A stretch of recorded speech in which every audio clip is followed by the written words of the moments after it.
여러분 반갑습니다. 제6주차 의사소통 능력, 경청이란 무엇인가, 경청에 방해되는 10가지 습관에 대해서 학습하도록 하겠습니다.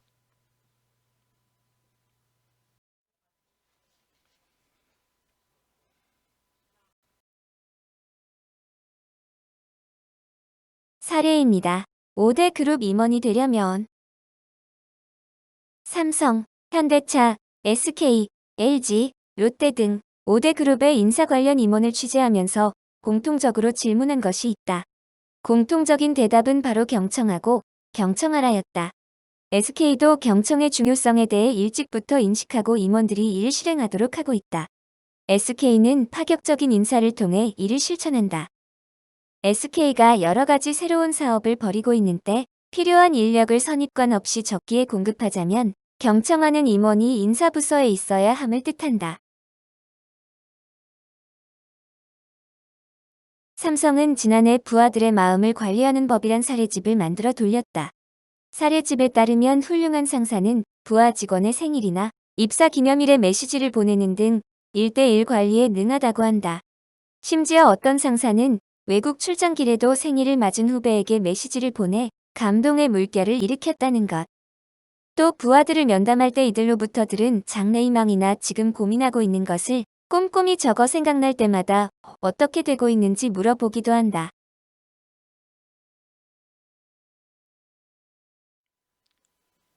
자, 그러면 이제 우리가 앞에서 5대 그룹 임원이 되려면이라고 하는 내용을 한번 살펴보았는데요. 그러면 이제 이번에는 나의 경청 능력 체크다라고 해갖고요. 자, 나는 화자를 방해하지 않고 자신의 생각을 표현하도록 한다라고 해서 1번 체크리스트부터 해서 9번 나는 화자의 다음 말을 예측하면서 공상을 피한다까지 이 9번 체크리스트까지 나와 있습니다. 지금 한번 체크를 해 보시기 바랍니다.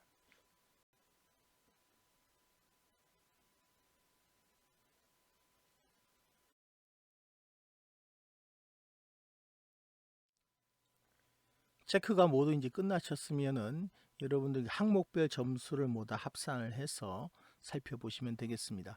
그래서 이제 30점 이상의 경우는 이제 상대방의 말을 효과적으로 듣는 사람이다라고 이야기할 수 있고요.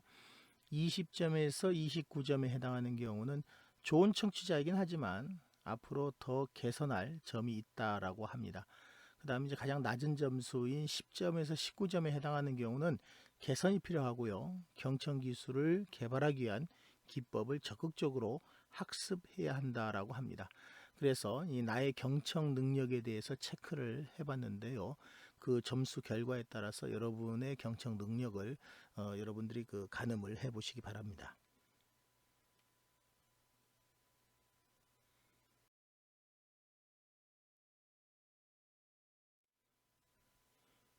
이제는 이 경청이란 무엇인가에 대해서 살펴보도록 하겠습니다.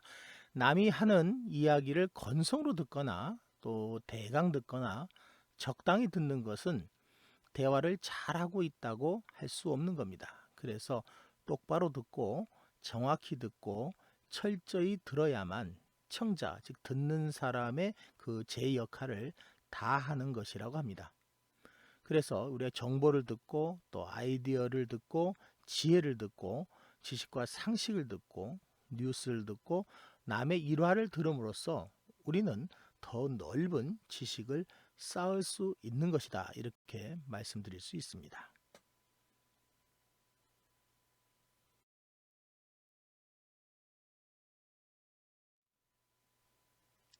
또한 이 학생은 수업 시간에 선생님의 이야기를 잘 들어야 하고 비즈니스맨은 거래처의 이야기를 귀담아 들어야 합니다.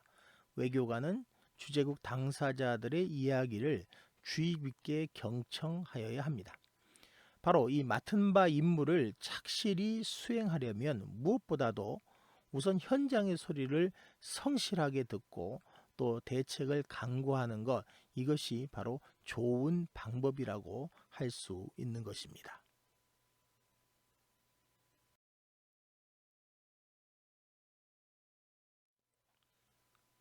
자, 이처럼 이 경청이라고 했을 때는요, 다른 사람의 말을 주의 깊게 들으며 공감하는 능력이라고 합니다. 그래서 경청은 대화의 과정에서 신뢰를 쌓는 바로 최고의 방법이라고 할 수 있습니다. 그리고 이 경청을 하면 상대방은 안도감을 느끼고 무의식적인 믿음을 갖게 된다고 할 수 있는 겁니다.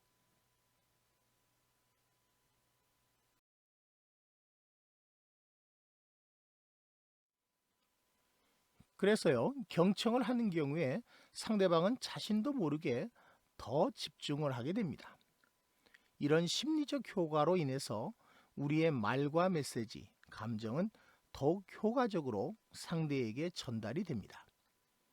우리가 경청을 하는 만큼 상대방은 우리의 말을 잘 경청할 수밖에 없는 것이기 때문입니다. 결과적으로 자기 말을 잘 경청해 주는 사람을 싫어하는 그런 사람은 세상에 존재하지 않기 때문이다라고 이야기를 하고 있습니다.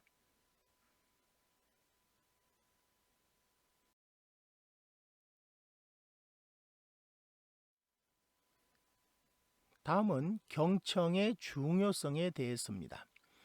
스티븐 코비라고 하는 사람은요, 성공하는 사람의 7가지 습관과 성공하는 사람의 8번째 습관이라고 하는 책에서 성공한 많은 사람들이 경청의 중요성에 대해서 강조를 하고 있다고 합니다. 그래서요, 성공하는 사람과 그렇지 못한 사람의 대화 습관에는 뚜렷한 차이가 있는데 그 차이점이 무엇인지를 단 하나만 꼽으라고 한다면 나는 주저없이 경청하는 습관을 들 것이다 라고 이야기합니다. 그래서 우리가 지금껏 말하기, 읽기, 쓰기에만 골몰해 왔는데 하지만 정작 우리가 감성을 지배하고 있는 것은 귀라고 하는 겁니다. 경청이 얼마나 중요한 능력인지 그리고 우리가 어떻게 경청의 힘을 획득할 수 있는지 알아야 한다고 이야기를 하고 있습니다.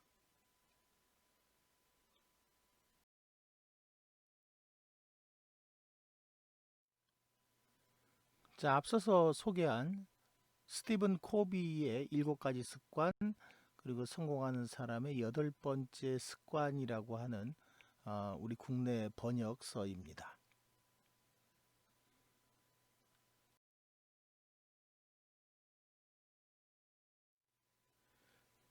이와 같은 이 경청의 중요성에 대해서 이야기한 사람은 꽤 많은데요. 피터 드래커와 같은 이 경영학의 대부라 할 수 있는 분인데요. 이 사람도 내가 만일 경청의 습관을 갖지 못했다라고 하면 나는 그 누구도 설득하지 못했을 것이다라고 이야기를 한 바 있습니다.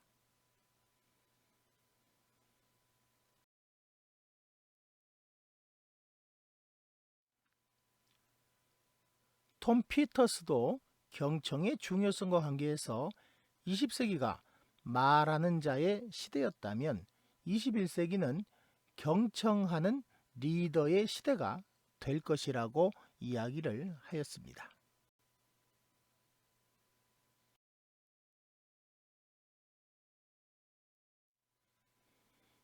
또한 스콧 맥릴리 선 마이크로 시스템의 창업자는 선 마이크로 시스템에서 주는 월급의 40%는 경청의 대가이다라고 이야기를 했습니다.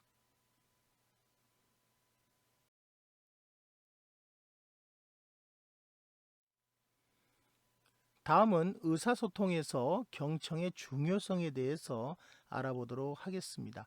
우리가 이제 앞서서 여러 사람들의 경청의 중요성에 대한 그런 입장과 시각을 알아보았다면요. 여기서는 의사소통에 있어서 경청이 차지하는 그런 위치에 포커스를 두고 살펴보도록 하겠습니다. 의사소통은요, 내가 상대방에게 메시지를 전달하는 과정이 아니라 상대방과 상호작용을 통해서 메시지를 다루는 과정이라고 볼 수가 있습니다.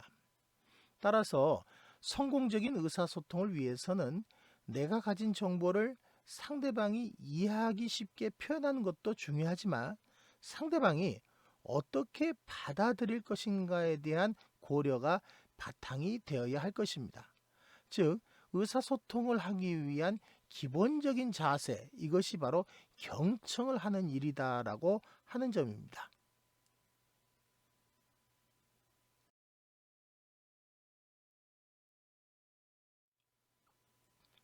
다음은 경청의 중요성과 관계해서 그 기대의 효과입니다. 첫 번째, 경청을 함으로써 상대방을 한 개인으로 존중을 하게 된다는 겁니다. 이것은 상대방을 인간적으로 존중함은 물론 그의 감정, 사고, 행동을 평가하거나 비판 또는 판단하지 않고 있는 그대로 받아들이는 그러한 태도라고 볼 수 있는 겁니다.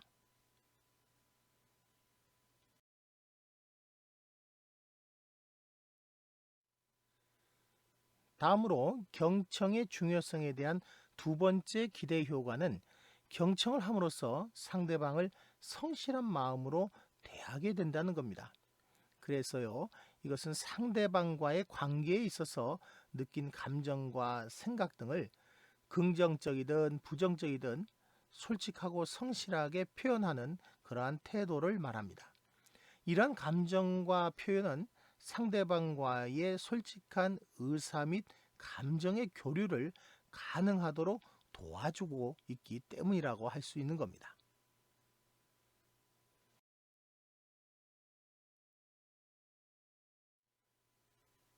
경청의 중요성에 관한 기대효과의 세 번째는요, 경청을 함으로써 상대방의 입장에서 공감하고 이해하게 된다는 겁니다. 이것은요, 자신의 생각이나 느낌, 가치, 도덕관 등의 선입견이나 편견을 갖지 않는 것이라고 할 수 있는 겁니다. 그래서 상대방으로 하여금 자신이 이해받고 있다는 그러한 느낌을 갖도록 하는 것입니다.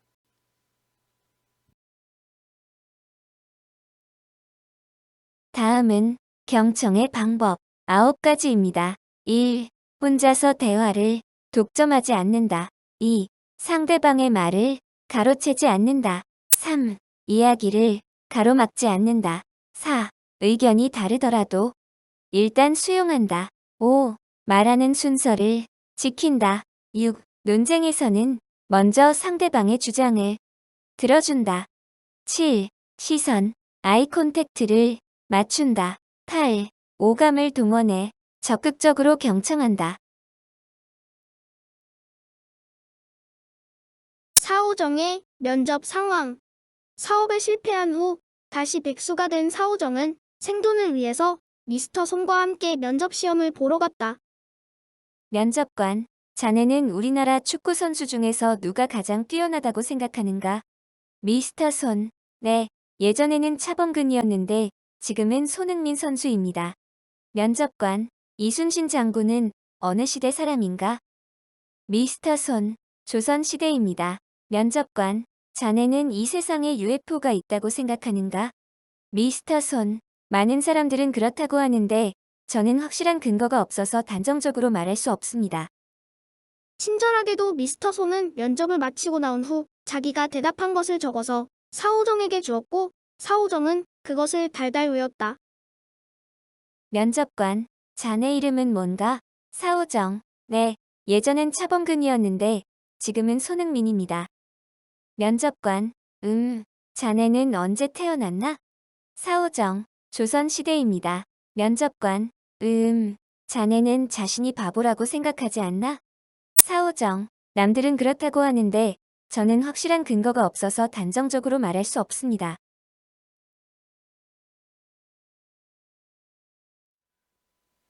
우리가 앞서서 이 사오정이 면접에 실패하게 되는 그러한 사례에 대해서 살펴보았는데요. 이러한 상황은 다양한 요인이 있겠습니다만 다음에 네 가지로 볼 수가 있겠습니다. 첫 번째는요, 어려운 이야기는 흘려듣는 경향이 있다는 겁니다. 이 어려운 이야기를 흘려듣는 그러한 습관에는요, 계획을 세워서 정기적으로 어려운 이야기를 듣고 훈련하는 그런 방법을 강구하고 치료해야 합니다. 방송 토론회라든지 패널 토의, 강의 강연과 같은 이 괴로움을 동반하는 이야기를 듣는 그런 것이 효과적이라고 이야기할 수가 있습니다. 두 번째는요, 이 반쯤 듣고 지레 짐작하는 그런 경향입니다. 이야기 중도에 재미가 없다고 지레 짐작하는 그런 나쁜 버릇을 고치려면 계획적으로 여러 가지 이야기를 듣는 거, 이것을 권장하고 있습니다. 세 번째는요, 이야기하는 사람의 외모에 한눈을 파는 그러한 경향이 있다라고 하는 겁니다. 네 번째는 이 잡음에 신경을 쓰는 경향입니다. 만일에 이 소음 처리가 어렵고 또 화자에게 말한 사람에게 어떤 사정을 말할 수도 없다면은 듣는 사람, 이 청자는 스스로 잡음을 물리친 채 이 전신경을 이야기에 집중할 수밖에 없는 그러한 하나의 방안을 우리가 모색할 수밖에 없겠습니다.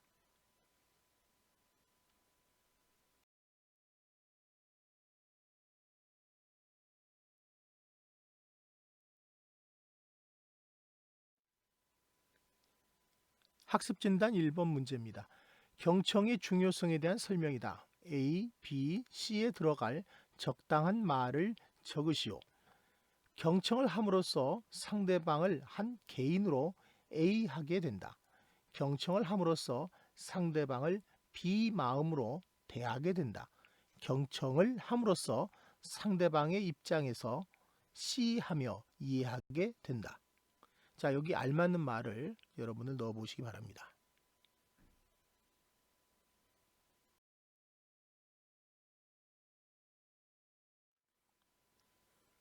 자, 정답은 A는 존중, B는 성실한, C는 공감, 이렇게 됩니다.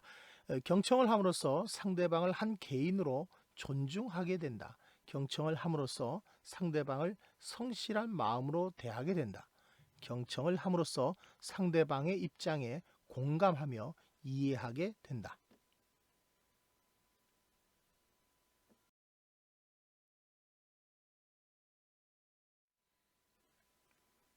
자, 다음은 학습진단 2번 문제입니다.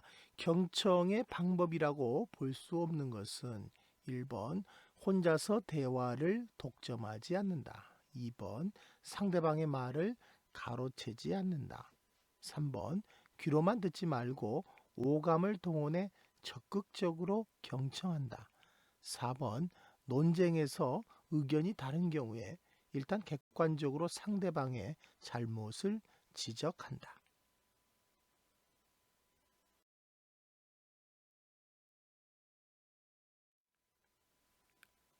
정답은 4번입니다. 논쟁에서 의견이 다른 경우에 일단 객관적으로 상대방의 잘못을 지적한다. 자, 이것은 틀렸고요. 우리가 경청에 있어서 의견이 다르더라도 일단 수용하고 또 논쟁에 있어서 먼저 상대방의 주장을 들어준다. 이것이 올바른 경청의 방법이라고 할 수 있는 겁니다.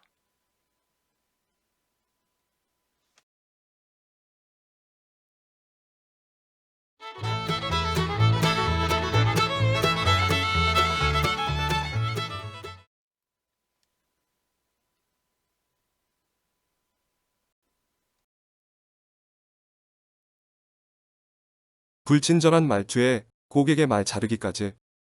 전화 상담원이 할 수 있는 말은 그리 많지 않다. 불만을 처리할 때에는 상담원이 처리할 수 있는 부분에 명확한 한계가 있기 때문이다. 할 말이 없다고 해서 미안하다는 말만 계속하는 것은 고객에게 더욱 무책임하게 들린다. 고객의 말을 자르는 것은 절대 금물이다. 또 고객의 문제를 파악했다고 해서 중간에 말을 잘라서는 안 된다. 특히 말을 자르고 앞질러 해결책을 제시했는데 엉뚱한 방안일 수가 있다. 예를 들어 단순 문의를 하려고 전화한 고객에게 불만 있으면 처리해주겠다는 식으로 응대해서 일을 그르치는 사례가 종종 발생한다. 이 상황에서는 공감적 경청이 가장 중요하다. 아, 그러셨군요. 불편하셨겠네요. 이처럼 고객의 감정에 동의하는 말 등을 가끔씩 덧붙여 주어야 전화를 하는 고객이 안심할 수 있다는 것이다. 또 불만사항은 미안하다고 한 후에 정책에 반영하여 시정할 수 있도록 하겠다는 식의 처방을 제시하는 것이 좋다. 보이지 않는 고객에게도 최대한 호응하는 태도를 보이고 말로만이 아니라 그 의견을 진심으로 반영하겠다는 신뢰를 보여주는 것이 무엇보다 중요하다.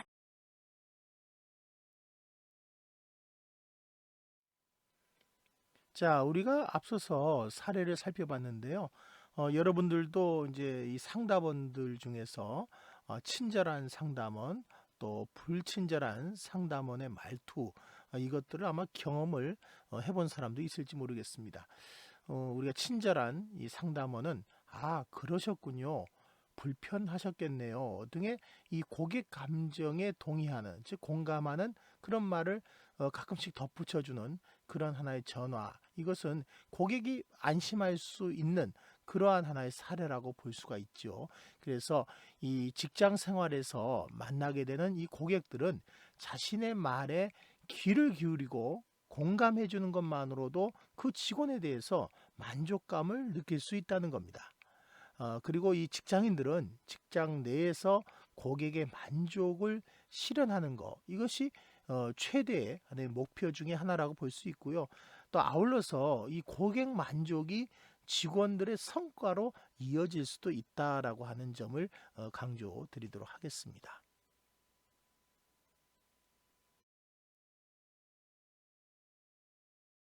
남편이 당신은 다른 사람보다 젊어 보여라고 말하면 아내는 남편의 표정이나 말투 등을 자세히 살펴보면서 남편은 속으로는 내가 너무 늙어 보여서 매력이 없다고 생각하겠지 라고 생각하거나 심한 경우에는 남편이 다른 여자와 사귀는 것은 아닌가 라고까지 지레 짐작한다. 또 다른 예로 남편이 생일을 기억해주지 않았기 때문에 말을 걸어도 표정이 안 좋고 시큰둥하게 대답한 것인데 그걸 보고 남편은 부인이 시집 문제로 화가 난 것이라 지레 짐작한다면 대화는 처음부터 어려워질 것이다.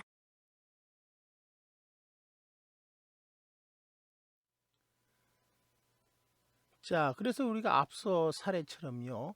이런 짐작하기는 상대방의 말을 듣고 받아들이기보다는 자신의 생각에 들어맞는 단서를 찾아서 또 자신의 생각을 확인하는 것, 이것을 짐작하기라고 하는 겁니다.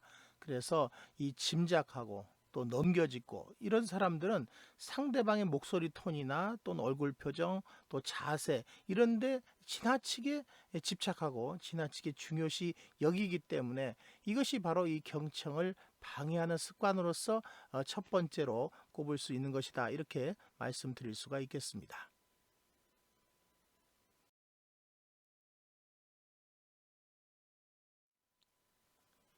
10가지 경청을 방해하는 습관 중에서 두 번째, 대답할 말 준비하기입니다.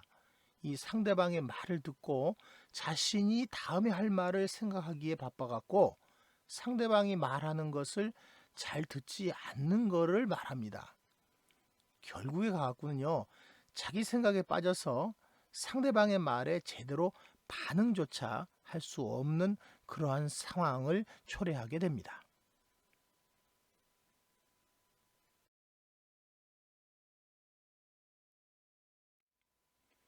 세 번째는요, 걸러내기입니다. 상대방의 말을 듣기는 하지만 상대방의 메시지를 온전하게 듣는 것이 아닌 경우입니다.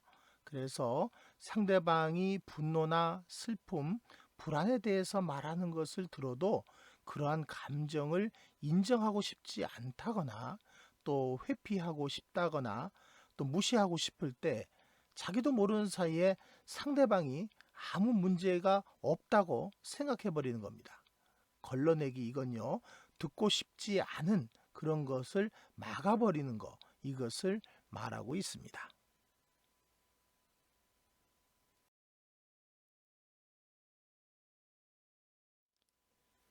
네 번째는요. 판단하기입니다.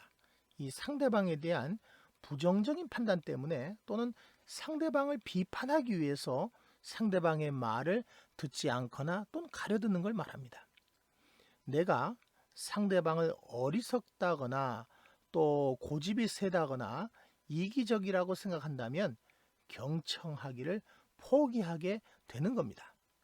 설령 듣는다고 해도 상대방이 이렇다라고 하는 증거를 찾기 위해서만 귀를 기울이게 되는 겁니다.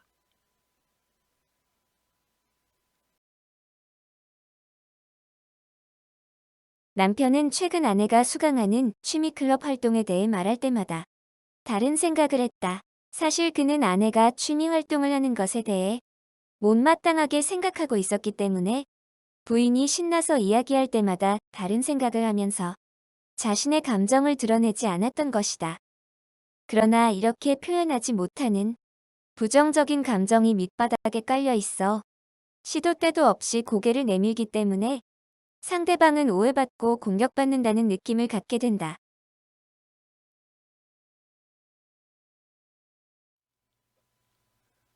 다섯 번째로 다른 생각하기인데요. 우리가 앞서 사례는요. 바로 이 상대방에게 관심을 기울이는 것이 점차 더 힘들어지고 상대방이 말을 할 때 자꾸 다른 생각을 하는 것. 이것은 바로 현실이 불만족스럽지만 이러한 상황을 회피하고 있다는 것으로서 위험한 신호다라고 볼 수 있겠습니다.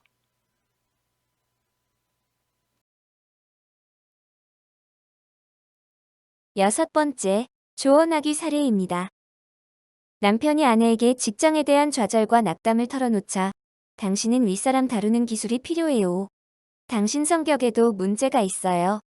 당신 자신을 개조하기 위해 성격 개선 프로그램을 신청해서 참여해봐요. 라고 지체 없이 퍼붓게 되면 남편이 진실로 원했던 것, 서로 공감하고 잠시 위로받고 싶었던 욕구가 좌절된다.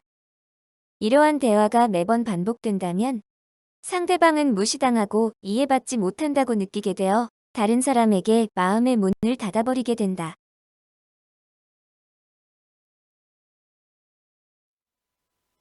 우리가 앞에서 살펴본 내용들은요, 이 조언하기에 대한 문제입니다. 우리의 일상생활과 사람들과의 관계에서 늘 발생할 수 있는 그런 문제인데요. 이 어떤 사람들은 지나치게 다른 사람의 문제를 본인이 스스로 해결해 주고자 합니다. 그 말끝마다 조언을 하려고 끼어든다는 거죠. 그렇게 되면 상대방은 제대로 말조차 끝맺을 수 없게 됩니다.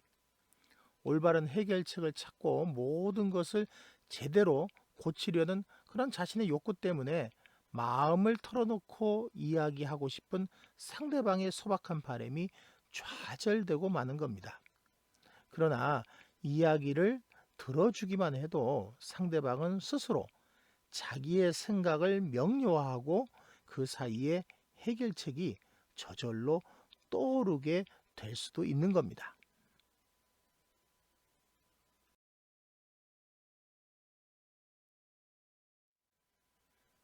자, 우리가 그 밖에도 일곱 번째 언쟁하기, 여덟 번째 옳아야만 하기, 아홉 번째 슬쩍 넘어가기, 열 번째 비맞히기 등이 있는데요. 나머지는 우리 다음 시간에 이어서 여러분하고 학습하도록 하겠습니다.